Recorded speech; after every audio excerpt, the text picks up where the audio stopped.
Hello everyone, welcome back to the channel. I hope you are all doing well. HackWithInfy 2026 Round 1 is now over. And this is the phase where most students are waiting for the results, while also thinking about what comes next. In this video, I will explain everything clearly, so that you understand the process, your chances, and what you should do next. Here are the 5 things we will cover. HackWithInfy process and changes explained clearly. Role mapping and Round 2 chances. My HackWithInfy and interview experience. Round 2 preparation strategy and topics. Important tips to improve your selection chances. So, let us begin. First, HackWithInfy process and changes. In HackWithInfy 2025, Round 1 was a 3-hour online assessment. With 3 questions, easy, medium, and hard. After that, there was a shorter Round 2 coding test, about 45 to 60 minutes. Followed by interviews. From those interviews, the top 100 candidates were selected for the final hackathon. But in HackWithInfy 2026, the process has changed. Round 1 is still a 3-hour coding contest.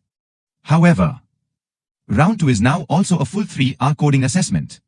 After that, there will be interviews. And then the top 100 candidates will move to the final hackathon. Also, the difficulty level has increased. Instead of just easy, medium, and hard, we can now expect an additional complex level problem. Next, role mapping and chances of getting into Round 2.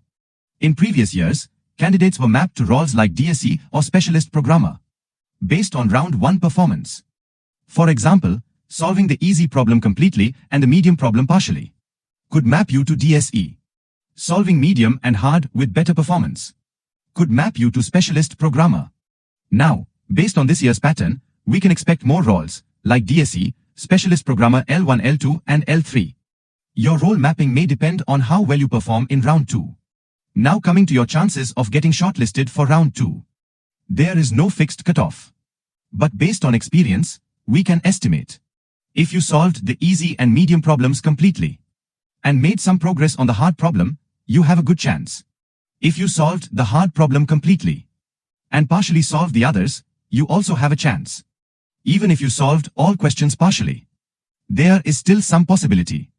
But one very important point, plagiarism checks are extremely strict. Many candidates get filtered out at this stage. So always write your own code and avoid any unfair practices. Now, my experience. In HackWithInfy, I solved the hard problem completely and partially solved the easy problem. Based on that, I was mapped to the DSE role. In the next round, there was a 45-minute coding test, where I could solve one question partially. Then I had an interview. It included self-introduction, resume-based questions, core subjects, and some Java-related questions. I also attended the on-campus Infosys process.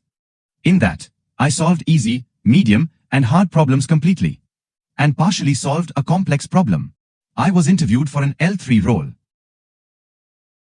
The interview lasted around 1.5 hours and included self-introduction, project discussions, DSA, SQL, core subjects, system design, and HR questions.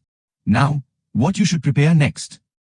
Since Round 2 is a full coding assessment, your main focus should be on problem solving. From my experience, the questions are on the harder side, and they are not based on a single concept. Most problems are a combination of multiple patterns.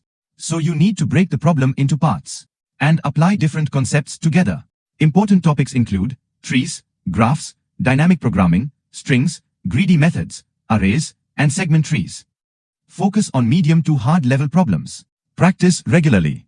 And also practice under time limits. This will help you improve your speed and handle pressure during the contest. Along with coding, start preparing for interviews.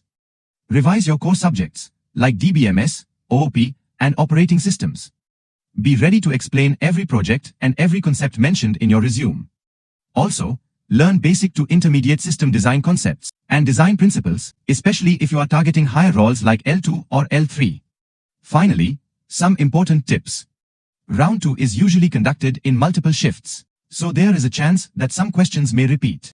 Stay connected with your peers, discuss patterns, and learn from each other. Also, interview questions are generally at an easy to medium level.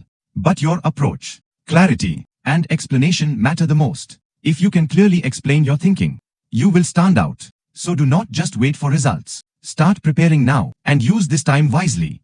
All the best for HackWithInfy 2026. Thank you for watching.